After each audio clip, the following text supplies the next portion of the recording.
Okay. सो हमने union territory में अब तक 3 आर्टिकल्स पढ़े थे। तो सबसे पहला आर्टिकल था इंडिया शैल बी भारत। क्या क्या था उसमें? याद है आपको? India that is Bharat shall be a union of state. और हाँ एंड हाँ। आर्टिकल 1 क्लॉज 2, उसमें बताया गया था कि इनके नाम क्या-क्या होंगे और उनके सभी नाम्स जो थे वो शेड्यूल 1 में बताए गए थे। एंड फिर आर्टिकल 1 क्लॉज 3, उसके अंदर बताया गया था कि हमारे पास किस तरह की टेरिटरीज़ हैं। टेरिटरी कैसे-कैसे टेरिटरी हो सकती है? हमारे पास स्टेट हो सकती है, हमारे पास यूनियन टेरिटरी हो सकती है, या फिर हमारे पास एक्वायर्ड टेरिटरी हो सकती है। अब ये है आर्टिकल 3 हमने पढ़ा था। इसमें इस आर्टिकल में कॉन्स्टिट्यूशन का जो ये आर्टिकल है, ये कॉन्स्टिट्यूशन को एक बायस प्रोवाइड करता है अगेंस्ट सेंटर। सेंटर इसमें किसी भी स्टेट को बाइफरकेट कर सकता है, ट्राइफरकेट कर सकता है, उसे स्टेट का दर्जा दे सकता है, उसे यूनियन टेरिटरी बना सकता है, उसको उसका एरिया कम कर सकता है, उसका एरिया इंक्रीज कर सकता है, उसका नाम चेंज कर सकता है, कुछ भी कर सकता है। सो हमने ये पढ़ा था। तो अब हम इसका एग्जाम्पल पढ़ेंगे। इसका एग्जाम्पल क्या है? और अरे ये पेज तो गंदा सा दिख रहा है, मैं ऐसे ही बता दूंगी। ठीक है, तो आज हम इसका एग्जाम्पल करेंगे कि किस तरह से आर्टिकल 3 में किसी भी स्टेट को यूनियन टेरिटरी बना सकता है, किसी भी स्टेट को बाइफरकेट ट्राइफरकेट किया जा सकता है, तो वो पढ़ेंगे। तो इस आर्टिकल में जो भी बिल पास होता है उसको कंसल्टेटिव प्रोसेस से गुजरना पड़ता है। सो इसका एक एग्जांपल है आंध्र प्रदेश। आंध्र प्रदेश में आपको बताऊंगी कि आंध्र प्रदेश का कैसे हुआ था। तो आंध्र प्रदेश रीऑर्गेनाइजेशन बिल 2014 में इंट्रोड्यूस किया गया था। इसमें इसको बिल को क्यों इंट्रोड्यूस गया था? क्योंकि जो तेलंगाना के जो लोग थे, उनको ऐसा लग रहा था कि जो कोस्टल आंध्रा के लोग हैं उनके साथ वो डिस्क्रिमिनेशन करते हैं। दैट्स वाई आंध्र प्रदेश को तेलंगाना और आंध्र प्रदेश में बाइफरकेट कर देना चाहिए। ये वहाँ का बहुत ज़्यादा वहाँ पे इशू उठ रहा था। सो दैट्स वाई जो हमारे प्राइम मिनिस्टर थे उस वक्त के, उन्होंने डिसाइड किया कि चलो इसको बाइफरकेट करते हैं आंध्र प्रदेश को। तो Andhra Pradesh reorganisation bill prime minister और यूनियन कैबिनेट ने पास कर दिया, अप्रूवल दे दी। अब जब प्राइम मिनिस्टर और यूनियन कैबिनेट किसी भी बिल को पास करते हैं तो वो सीधा किसके पास जाता है? पार्लियामेंट के पास। दोनों सदनों में जाएगा, लोकसभा, राज्यसभा, एंड फिर वो किसके पास जाता है? प्रेसिडेंट के पास। लेकिन इस अगर कोई भी बिल इस आर्टिकल के द्वारा पास किया जाता है तो वो पहले प्रेसिडेंट के पास जाएगा। पार्लियामेंट में जाने से पहले वो किसके पास जाएगा? प्रेसिडेंट के पास। और फिर तो ये इस बिल को भी प्रेसिडेंट के पास भेजा गया। ये एक प्रीलियम का क्वेश्चन बन सकता है कि कौन से आर्टिकल का बिल किस आर्टिकल के बिल को पहले प्रेसिडेंट के पास भेजा जाता है, फिर पार्लियामेंट के पास भेजा जाता है। तो ये वो बिल है। अब जो प्रेसिडेंट है वो क्या बोलता है कि इस बिल को मैं अप्रूव करने से पहले उस स्टेट के पास भेजूंगा जिससे जिससे इस क्या बोलता है, स्टेट को इफेक्ट होगा। मतलब इस बिल से जिस भी स्टेट को इफेक्ट होगा, पहले मैं उस स्टेट के पास ये बिल को भेजूंगा। तो जो प्रेसिडेंट है उसने आंध्र प्रदेश के पास इस बिल को भेजा, किस लिए? कंसल्टेटिव प्रोसेस के लिए। कंसल्टेटिव प्रोसेस में क्या होता है? आंध्र प्रदेश इस बिल के ऊपर सिर्फ व्यूज दे सकता है, अपने व्यूज बता सकता है। जो आंध्र प्रदेश था, आंध्र प्रदेश की लेजिस्लेचर थी, उसने ये बिल रिजेक्ट कर दिया, हमको ये बिल पसंद नहीं आया। लेकिन जो अल्टीमेट पावर थी वो किसके पास थी? सेंटर के पास। इसमें ये देखने वाली बात है कि जो स्टेट है वो सिर्फ व्यूज दे सकती है अपने उसके ऊपर कि भाई उसके क्या ओपिनियन है इसके बारे में, वो करना चाहती है ऐसा या फिर ना नहीं करना चाहती। उनकी कंकरेंस रिक्वायर्ड नहीं होती, मतलब उनकी मंजूरी रिक्वायर्ड नहीं है, सिर्फ उनके व्यूज रिक्वायर्ड है।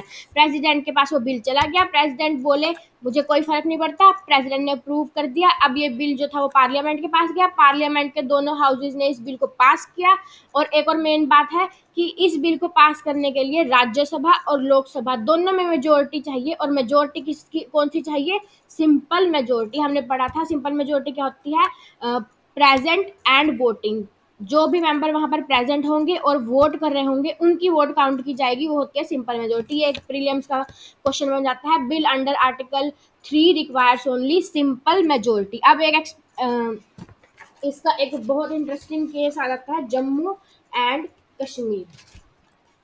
सो अब ये जम्मू एंड कश्मीर क्या बोलता है, जो जम्मू एंड कश्मीर है उसको स्पेशल स्टेटस दिया गया था अंडर आर्टिकल 370, जो कि अब डी ऑपरेशनलाइज हो गया है, मतलब अब वो इसमें कार्य में नहीं है, अब उसको मतलब डी ऑपरेशनलाइज कर दिया गया है। और आर्टिकल 35A के तहत जम्मू एंड कश्मीर को स्पेशल स्टेटस दिया गया था। जो आर्टिकल 35A है ये डिसअपियर हो गया है, इसको कैंसिल कर दिया गया है।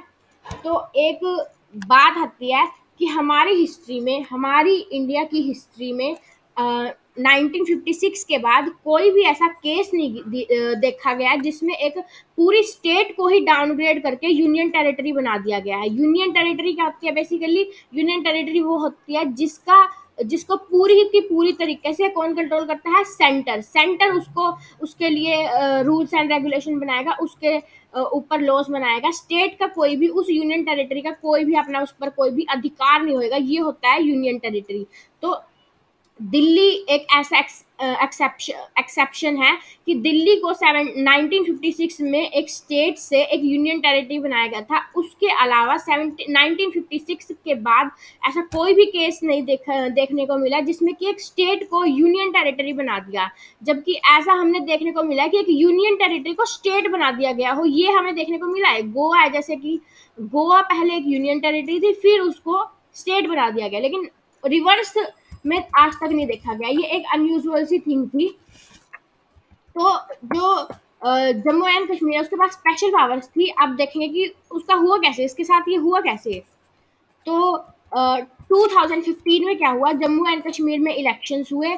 अब क्या हुआ, जम्मू एंड कश्मीर के इलेक्शन में किसी भी गवर्नमेंट के पास, किसी भी पॉलिटिकल पार्टी के पास पूर्ण बहुमत नहीं था, एब्सोल्यूट मेजोरिटी नहीं थी। वो अपनी सरकार नहीं बना पा रही थी। तो अब इसमें कोलिएशन गवर्नमेंट बनी। कोलिएशन दो गवर्नमेंट एक साथ आई और उन्होंने अपनी गवर्नमेंट बनाई, कोलिएशन गवर्नमेंट बनाई। पीपल्स डेमोक्रेटिक पार्टी और बीजेपी ने गवर्नमेंट बनाई। अब बीजेपी नाखुश थी इस गठबंधन से, उसने अपना सपोर्ट निकाल लिया, उसने अपना सपोर्ट जो था वो विथड्रू कर लिया। अब क्या हुआ, जम्मू एंड कश्मीर में कोई भी गवर्नमेंट नहीं थी, कोई भी पार्टी नहीं थी जिसके पास पूर्ण बहुमत था। तो इस स्टेट में क्या होता है, अगर कोई भी गवर्नमेंट नहीं होती तो जम्मू कश्मीर की पूरी स्टेट किसके अंडर चल जाती है, गवर्नर के पास, गवर्नर के अंडर चल जाती है। जम्मू कश्मीर ही एक ऐसी स्टेट है जिसमें अगर कोई भी गवर्नमेंट ना हो तो वो गवर्नर के रूल के अंडर चली जाती है। लेकिन अगर कोई और स्टेट होती वो सीधा प्रेसिडेंट रूल में चली जाती। जम्मू एंड कश्मीर एक ऐसी स्टेट है ओनली एंड ओनली जो कि गवर्नर रूल्स में चली जाती है। ऐसा क्यों, क्योंकि जम्मू एंड कश्मीर का अपना कॉन्स्टिट्यूशन है और उसकी कॉन्स्टिट्यूशन में ये मेंशन किया गया है कि अगर कोई भी गवर्नमेंट नहीं होएगी, कोई भी पार्टी गवर्नमेंट नहीं फॉर्म कर पाएगी तो 6 महीने के लिए गवर्नर रूल में चली जाएगी। अब 6 महीने बाद भी कोई सोल्यूशन नहीं निकलता है गवर्नमेंट रूल गवर्नर रूल के बाद वो फिर से किसके पास चली जाती है, प्रेसिडेंट रूल में चली जाती है अंडर आर्टिकल 356। जो जम्मू एंड कश्मीर है वो किसके पास चली जाती है, प्रेसिडेंट रूल्स में चली जाती है। प्रेसिडेंट रूल मतलब उसमें प्रेसिडेंट का रूल लागू हो जाता है। अब उसके लिए कोई भी डिसीजन होएगा, कोई भी लॉ होगा, वो कौन बनाएगी, इंडियन पार्लियामेंट। अब फिर दो कोलिएशन गवर्नमेंट आती है, दो गठबंधन वाली सरकारें आती है, वो क्लेम करती है कि हमने पूर्ण बहुमत बिठा लिया है, हमारे पास पूर्ण बहुमत है, हम सरकार बना सकते हैं। अब जो गवर्नर है उसने देखा कि भाई दो क्लेम आ गए, दो गवर्नमेंट क्लेम कर रही है, दो कोलिएशन गवर्नमेंट क्लेम कर रही है कि हमारे पास पूर्ण बहुमत है। जो गवर्नर था उसने वो क्या करता है, उस लेजिस्लेटिव असेंबली को डिसॉल्व कर देता है, उसको खत्म कर देता है 2017 में। अब वहां पर कोई भी लेजिस्लेटिव असेंबली नहीं थी, कोई भी गवर्नमेंट नहीं थी। अब 15 अगस्त है, यहाँ पे 15 अगस्त आएगा।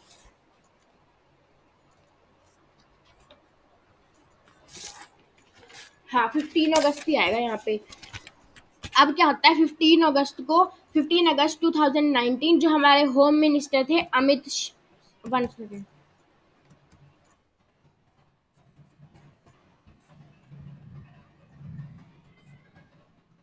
हाँ, जो हमारे होम मिनिस्टर थे अमित शाह, उसने क्या किया, 5 अगस्त 2019 की मॉर्निंग को यूनियन कैबिनेट में बिल को इंट्रोड्यूस किया। इस बिल को, Jammu and Kashmir reorganisation bill को, इस बिल में क्या लिखा हुआ था, जो जम्मू एंड कश्मीर स्टेट थी उसको उसको बाइफरकेट किया जाएगा, उसमें से दो यूनियन टेरिटरीज निकाल ली जाएंगी, जम्मू एंड कश्मीर एंड लद्दाख। अब जम्मू एंड कश्मीर, ये बिल पहले कैबिनेट पास करेगा, यूनियन कैबिनेट के पास करने के बाद किसके पास जाएगा, प्रेसिडेंट के पास। अब प्रेसिडेंट को एक दुविधा थी, अब ये बिल किसके पास भेजा जाए, इस स्टेट की तो लेजिस्लेटिव असेंबली ही नहीं है। तो मतलब सॉल्यूशन निकाला गया कि इस स्टेट की लेजिस्लेटिव असेंबली नहीं है, ये प्रेसिडेंट रूल के अंडर है। अगर जिस वक्त प्रेसिडेंट रूल उसमें लागू होएगा उस स्टेट में, उस स्टेट की लेजिस्लेटिव असेंबली कौन बन जाएगी, इंडियन पार्लियामेंट। तो क्या हुआ, इस बिल को उस मतलब क्या बोलते हैं, उस स्टेट की लेजिस्लेटिव असेंबली के पास ना भेजकर पार्लियामेंट में भेजा गया, इंडियन पार्लियामेंट में भेजा गया। अब ये क्या बोल रहा है, instead of sending this bill to Indian to the parliament of Jammu Kashmir, president send it to Indian parliament. और इस बिल को पास करने के लिए कौन सी मेजोरिटी चाहिए, सिंपल मेजोरिटी। तो सिंपल मेजोरिटी अंडर आर्टिकल 3, इस जो भी बिल अंडर आर्टिकल 3 में आएगा, 3 के आर्टिकल के अंडर आएगा, उस बिल को सिंपल मेजोरिटी से दोनों हाउसेस से पास करना पड़ेगा। तो इस बिल को भी पास कर दिया। अब राज्यसभा, तो इस बिल को भी पास कर दिया गया। तो इस बिल को दोनों हाउसेस को पास करना पड़ेगा। तो पहले ये राज्यसभा में भेजा उन्होंने, राज्यसभा में इसलिए भेजा क्योंकि जो मोदी सरकार थी उसके पास राज्यसभा में पूर्ण बहुमत नहीं थी। तो राज्यसभा में सरप्राइज करने के लिए मोदी सरकार ने क्या किया, इस बिल को पहले राज्यसभा में भेज दिया, ताकि जो ओपोजिशन पार्टी है वो इकट्ठी ना हो पाए, इकट्ठी डिसीजन ना ले पाए, और जो बिल है वो जल्दी से पास हो जाए। तो राज्यसभा में इस बिल को भेजा गया, राज्यसभा ने इस बिल को पास कर दिया गया। फिर 16 अगस्त 2019 को ये लोकसभा में भेजा गया, दोनों हाउसेज ने ये बिल पास कर दिया, और ये जो बिल है ये एक एक्ट बन गया, और इसको एनफोर्स किया गया 13 अक्टूबर 2019। अब जो जम्मू एंड कश्मीर थी उसको बाइफरकेट कर दिया गया है, जम्मू एंड कश्मीर एंड लद्दाख दोनों की दोनों क्या थी, यूनियन टेरिटरीज। अब इस बिल को बहुत ज्यादा क्रिटिसाइज भी किया जाता है, कुछ लोग बोलते हैं बहुत अच्छा हुआ, बहुत अच्छा हुआ, कुछ लोग इसको क्रिटिसाइज भी करते हैं, क्योंकि आर्टिकल 371 जम्मू एंड कश्मीर को क्या देता है, स्पेशल पावर्स। और इस वक्त क्या हुआ था, अगस्त 15 2019 में प्रेसिडेंट जो था उसने एक रेजोल्यूशन निकाला कि आर्टिकल 370 जो है वो ऑपरेशनल नहीं है, उसको डी ऑपरेशनलाइज कर दिया गया। और इस आर्टिकल में ये क्या बोलते हैं कि अगर जम्मू एंड कश्मीर को बाइफरकेट किया जाएगा या फिर उसको यूनियन टेरिटरी में कन्वर्ट किया जाएगा, तो जम्मू एंड कश्मीर की कंकरेंस चाहिए होगी। Without the concurrence of Jammu and Kashmir, Jammu and Kashmir को बाइफरकेट नहीं किया जा सकता, मतलब उसकी इजाजत, उसकी परमिशन लेनी पड़ेगी। उसकी परमिशन लेने के बजाय तुम जम्मू एंड कश्मीर के साथ कुछ नहीं कर सकते, लेकिन जम्मू एंड कश्मीर को तो डाउनग्रेड कर दिया गया। तो इसके ऊपर भी बहुत सारे मतलब केसेस वहां पर पेंडिंग है जुडिशरी में, सुप्रीम कोर्ट में। तो एक और केस, एक और मतलब क्रिटिसाइज करते हैं कि जो प्रेसिडेंट रूल है वो टेम्परेरी है। प्रेसिडेंट रूल क्या है, टेम्परेरी है, उसकी मैक्सिमम लिमिट क्या है, 3 ईयर्स, 3 साल तक तुम किसी जगह पर प्रेसिडेंट रूल लगा सकते हो, उसके बाद 3 साल के बाद जो प्रेसिडेंट रूल है वो खत्म ही होना है। तो ये बोल रहा है कि तुम एक परमानेंट रूल में कैसे एक स्टेट में चेंज ला सकते हो, कैसे एक स्टेट के परमानेंट कैरेक्टर पर चेंज ला सकते हो। जो प्रेसिडेंट रूल है वो टेम्परेरी है, एक टेम्परेरी फेज में तुम किसी स्टेट के परमानेंट कैरेक्टर को कैसे चेंज कर सकते हो। तो ये भी एक क्या बोलते हैं, क्रिटिसाइज करने का पॉइंट है, इसको क्रिटिसाइज करते हैं लोग। अब दूसरा तीसरा ये क्या बोलते हैं कि जो जम्मू कश्मीर रीऑर्गेनाइजेशन एक्ट है, ये हमारे देश के फेडरलिज्म को क्या करता है, वोयलेट। कैसे फेडरलिज्म को वोयलेट करता है कि अब जम्मू कश्मीर को इन्होंने पूरा का पूरा क्या बना दिया, यूनियन टेरिटरी। और फेडरलिज्म का सबसे बड़ा करेक्टर क्या होता है, एक कि डुअल गवर्नमेंट होनी चाहिए, स्टेट और सेंटर दोनों में गवर्नमेंट होनी चाहिए। इसने जम्मू एंड कश्मीर की गवर्नमेंट को तो कैंसिल कर दिया, उसको तो हटा दिया। अब जो सेंटर है वही इसकी गवर्नमेंट है, मतलब डुअल गवर्नमेंट जो थी वो खत्म हो गई। दूसरा, पावर ऑफ डिस्ट्रीब्यूशन, अब इसके पास कोई भी पावर नहीं रही, सारी की सारी पावर जो थी वो किसके पास चली गई, पार्लियामेंट के पास। मतलब अब ये बोल रहा है कि अगर तुमने जम्मू कश्मीर को यूनियन टेरिटरी में कन्वर्ट कर दिया, कल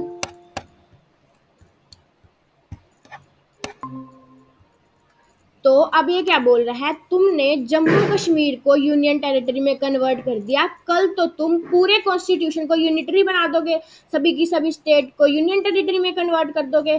तुमने अब अभी जम्मू कश्मीर को करा है, कल तुम पूरे के पूरे कॉन्स्टिट्यूशन को ही यूनिटरी बना दोगे।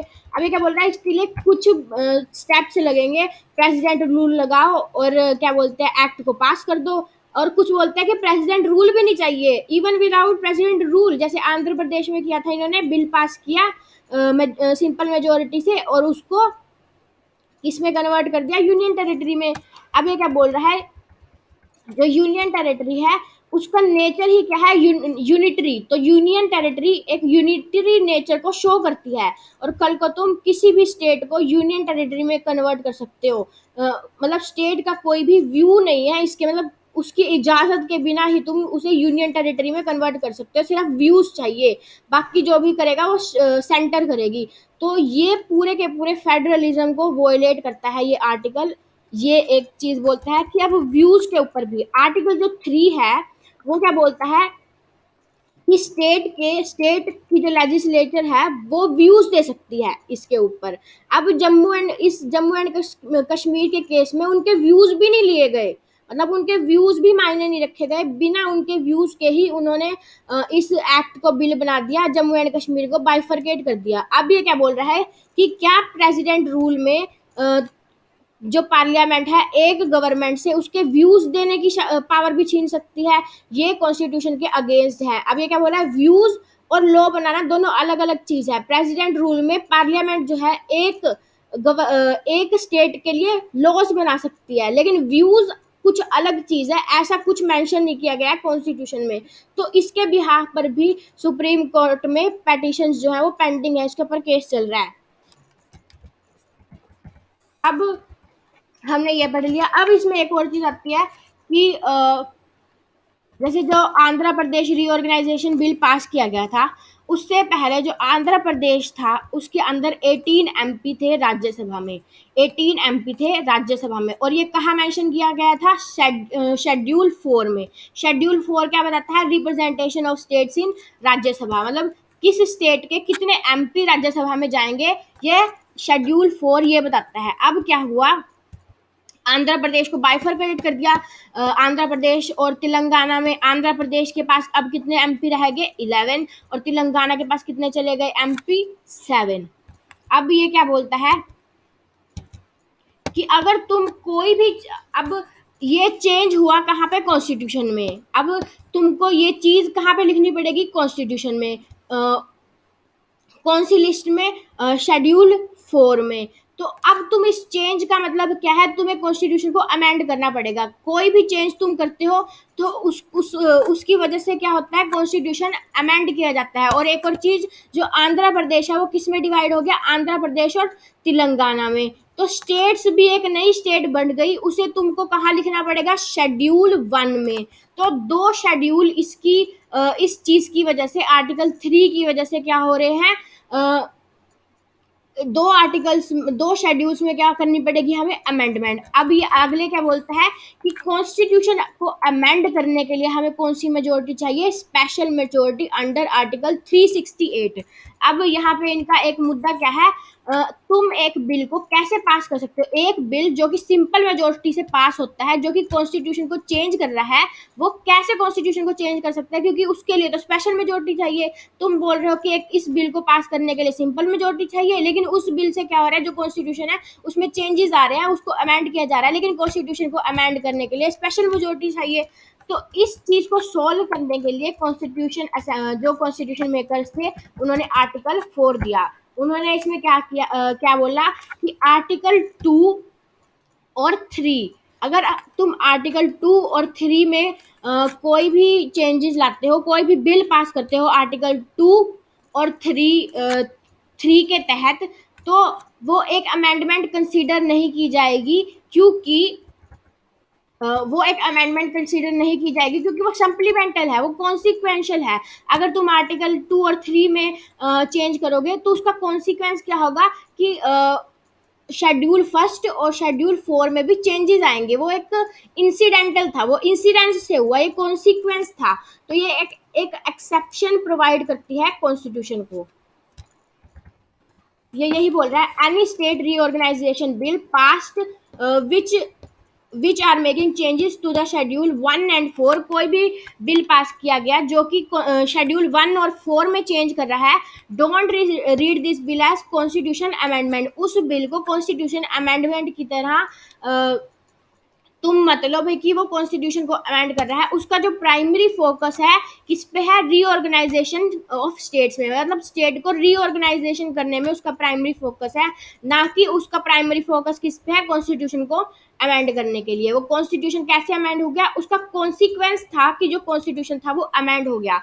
तो जो ये आर्टिकल 4 है, ये इसको एक एक्सेप्शन प्रोवाइड करता है। अब क्या होता है, आफ्टर इंडिपेंडेंस, जो जैसे ही हमको स्वतंत्रता मिली, तो जो हमारा देश था वो 1950 के बाद कैसे डिवाइडेड था। तो पार्ट ए बना हुआ था, पार्ट ए में बॉम्बे मद्रास वाली स्टेट्स लिखी हुई थी, पार्ट बी में Jammu and Kashmir Mysore Hyderabad, part C में Coorg Delhi Andaman and Nicobar, part D में ये मतलब अलग अलग डिवीजन बनाई गई थी। जैसे जो जम्मू एंड कश्मीर मैसूर हैदराबाद है ना, इन पे कौन रूल करता था, गवर्नर जनरल। ऐसे ही दिल्ली कुर्ग, इन पे कौन रूल करता था, चीफ कमिश्नर। तो उस बेसिस पे अलग अलग क्राइटेरिया से इनको part A B and D C D में डिफ्रेंशिएट कर रखा था। तो अब लोग मतलब अब जो हमारे जो लीडर्स थे वो बोले कि चलो इस देश को रीऑर्गेनाइज करते हैं, इसको फिर से रीऑर्गेनाइज करते हैं और ये part A part B part C का डिफ्रेंशिएशन खत्म करते हैं और अपने देश को एक अच्छे तरीके से रीऑर्गेनाइजेशन करते हैं। अब रीऑर्गेनाइज करने के लिए इन्होंने एक कमीशन बिठाई, कमीशन का नाम क्या था, धर कमीशन। और इस कमीशन को हेड कौन कर रहे थे, एस के धर। जून 1948 में ये कमीशन आई। तो अब ये कमीशन क्या बोलती है कि हमें स्टेट को कैसे डिवाइड करना पड़ेगा, एडमिनिस्ट्रेटिव कन्वीनियंस से, मतलब हमें उस पे एडमिनिस्टर करने में आसानी हो, हमें वहाँ पे रूल करने में आसानी हो, ऐसे इस तरह से हमें हमारे देश को डिवाइड करना चाहिए, खंडों में बांटना चाहिए, खंडों में, ताकि जो हम उस पर अच्छे से उसको एडमिनिस्टर कर सके, उस पर मतलब अपना लॉज वगैरह पास कर सके, उसको एडमिनिस्टर कर सके। अब ये क्या बोल रहा है, लिंग्विस्टिक मतलब भाषा के आधार पर जो हमारी कंट्री है उसको डिवाइड नहीं करना चाहिए, हमें एडमिनिस्ट्रेटिव कन्वीनियंस को एक बेस बनाना चाहिए और हमारे देश को रीऑर्गेनाइजेशन करना चाहिए। उस वक्त एक बहुत ही पॉपुलर डिमांड थी कि हमारे देश को कैसे रीऑर्गेनाइज किया जाए, लैंग्वेज के बेसिस पे, मतलब जिस जैसे कि जो तेलुगु स्पीकिंग जो जगहें हैं, उसको जैसे मद्रास आंध्र प्रदेश, इनको एक सिंगल स्टेट में कन्वर्ट कर दिया जाए, आंध्र प्रदेश। तो ये पॉपुलर डिमांड थी। अब धर कमीशन से जो हमारे पॉलिसी मेकर्स थे वो सेटिस्फाइड, उन्होंने दूसरी कमीशन बनाई। दूसरी कमीशन क्या बनाई, JPV कमीशन, जवाहरलाल नेहरू, सरदार वल्लभ भाई पटेल एंड पटभी सितरमैया। तो ये तीन थे जो इस क्या बोलते हैं कमीशन को हेड कर रहे थे। अब इन्होंने फिर से वही बात की कि एडमिनिस्ट्रेटिव कन्वीनियंस इसका बेसिस होने चाहिए, ना कि लैंग्वेज। लैंग्वेज इसका बेस नहीं होना चाहिए। उस वक्त जो पॉलिसी मेकर थे उनको डर था कि अब हम अभी अभी तो कॉलोनिज्म से बाहर आया है, अब अभी अभी तो हमारा देश जो है वो स्वतंत्र हुआ है। अगर हम जो अपने देश को लैंग्वेज के रूप में डिवाइड कर देंगे तो ऐसा होगा कि जो लोग होंगे वो अपनी लैंग्वेज को ज़्यादा प्रेफर करेंगे, अपनी स्टेट को ज़्यादा प्रेफर करेंगे, ना कि अपनी कंट्री को। वो अपनी कंट्री की रिस्पेक्ट नहीं करेंगे, वो अपनी लैंग्वेज और स्टेट की रिस्पेक्ट करेंगे। शायद किसी जगहों पर विद्रोह होने लग जाए और जो स्टेट है वो हमारे इस यूनियन से बाहर आना चाहिए, वो अपने आप स्वतंत्र होना चाहिए। तो इसलिए जो जवाहरलाल नेहरू JPV कमेटी थी उसने बोला कि एडमिनिस्ट्रेटिव कन्वीनियंस होना चाहिए हमारा पहला मकसद, ना कि लैंग्वेज। अब फिर से कोई रिजल्ट नहीं आया। अब यहाँ पर क्या हो जाता है, एक इंसिडेंट हो जाता है, एक पुट्टी श्री रमल्लू एक ये पर्सन था, इसकी डेथ हो जाती है। इसकी डेथ क्या हो जाती है, इसको रेफर किया जाता है अमरजीवी, इसका नाम दे देता है अमरजीवी। इसने सेक्रीफाइस किया था आंध्र प्रदेश के लिए।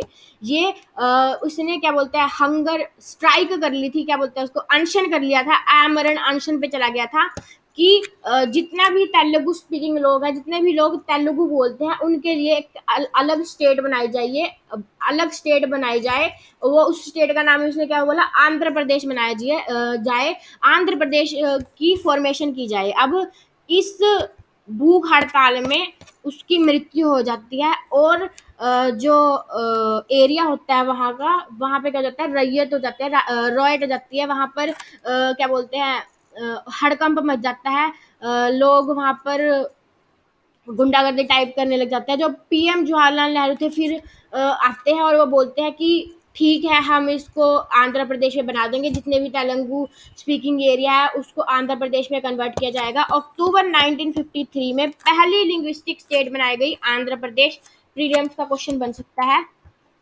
तो अब जो हमारे पॉलिसी मेकर्स थे वो बोलते कि अब हम ऐसा नहीं कर सकते कि भाई हर एक स्टेट में रिवोल्ट हो और फिर हमें उसको लैंग्वेज के बेस पे हम उसको मतलब ऑर्गेनाइज करें, उसको एक स्टेट बनाए। हम ऐसा नहीं कर सकते, हमको कोई सॉलिड पॉलिसी बनानी पड़ेगी इसके लिए। तो फिर से एक कमीशन बनाई गई, स्टेट रीऑर्गेनाइजेशन कमीशन, दिसंबर 1953। इसमें इसको हेड कौन कर रहा था, फैजल अली, एच एन कुंजू, के एम पानीकर। तो अब इन्होंने रिपोर्ट हम दी सितंबर 1955। अब ये क्या बोल रहे हैं कि हाँ, लैंग्वेज एक बेस हो सकता है हमारे देश को रीऑर्गेनाइज करने में, लेकिन इन्होंने एक पॉलिसी को रिजेक्ट कर दिया, one language one state policy, मतलब एक भाषा एक स्टेट। मतलब जिस देश में मतलब अब इनका क्या वो था कि जैसे कि जो नॉर्थ इंडिया है, नॉर्थ इंडिया में सारे के सारे लोग क्या बोलते हैं, हिंदी। मतलब पूरा का पूरा नदरन इंडिया कोई तुम एक स्टेट बना दो, वो एक नाइटमेयर हो सकता है, वो एक बहुत ही ज्यादा डिजास्टर हो सकता है। इतने बड़े स्टेट पे तुम कैसे एडमिनिस्ट्रेशन कर सकते हो, वो बिल्कुल भी कन्वीनियंट नहीं होगा तुम्हारे लिए। उस पे उसको रूल करने में, तुम्हारे लिए उसको चला के रखने में बड़ी दिक्कत हो जाएगी, बड़ी मतलब प्रॉब्लम्स आएगी। तो उन्होंने क्या बोला, one state one policy, one language one state की पॉलिसी को उन्होंने रिजेक्ट किया। और साथ में ये बोलते हैं कि लैंग्वेज भी एक बेस हो सकता है और एडमिनिस्ट्रेटिव कन्वीनियंस भी एक बेस हो सकता है। तो मोटा मोटा तरीके से इन्होंने दोनों को खुश कर दिया, लोगों को भी खुश कर दिया और अपनी भी बात मनवा ली। और तो इन्होंने कितने स्टेट्स को बनाया, 14 state and 6 union territories form हुई इंडिपेंडेंस के बाद। उसके बाद इसमें चेंजेस आते गए। 1956 के बाद बहुत सारी, अब हमारे देश में 28 स्टेट्स हैं, 8 यूनियन टेरिटरीज है, तो मतलब बहुत ही चेंजेस आए। तो अब लोगों को क्या एहसास हो रहा है कि इतनी बड़ी स्टेट्स, जैसे यूपी की स्टेट है, राजस्थान की स्टेट है, ये एक बहुत बड़ी स्टेट्स हैं, इनको रूल करना उनके लिए मुश्किल होता जा रहा है, क्योंकि इतनी बड़ी स्टेट है, कहाँ कहाँ पे वो रूल करे, कहाँ कहाँ किस किस एरिया को वो देखे। तो अब पॉपुलर डिमांड आ रही है कि फिर से एक सेकंड एसआरसी कमीशन बिठाई जाए, एक सेकंड कमेटी बिठाई जाए, स्टेट रीऑर्गेनाइजेशन कमेटी।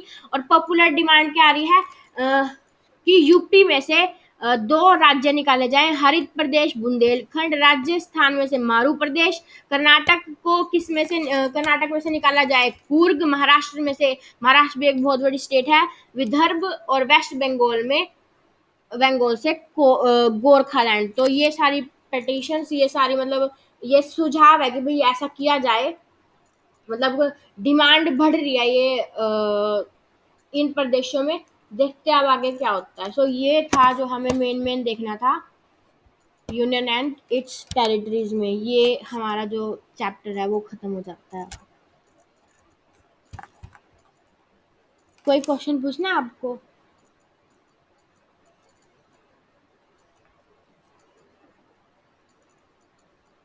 हेलो। हाँ वंशिका, घर पे एक बार पढ़ना पड़ेगा, कोई प्रॉब्लम होगा तो पूछूंगी। ओके। सो हमारा चैप्टर खत्म हो गया। हम क्या बोलते हैं, 6 बजे वाली क्लास में हिस्ट्री पढ़ेंगे, tribal peasants and tribal revolts. Okay. Bye. Geography कोई नहीं पढ़ा रहा है क्या? जियोग्राफी का सिलेबस मतलब इतना ज़्यादा नहीं है, ज़्यादा सिलेबस पॉलिटी और हिस्ट्री का है, तो हम पहले वो ख़त्म करते हैं। थर्ड मंथ में जब हम 3 महीने हो जाएंगे, तो थर्ड मंथ में हम स्टार्ट करेंगे जियोग्राफी भी।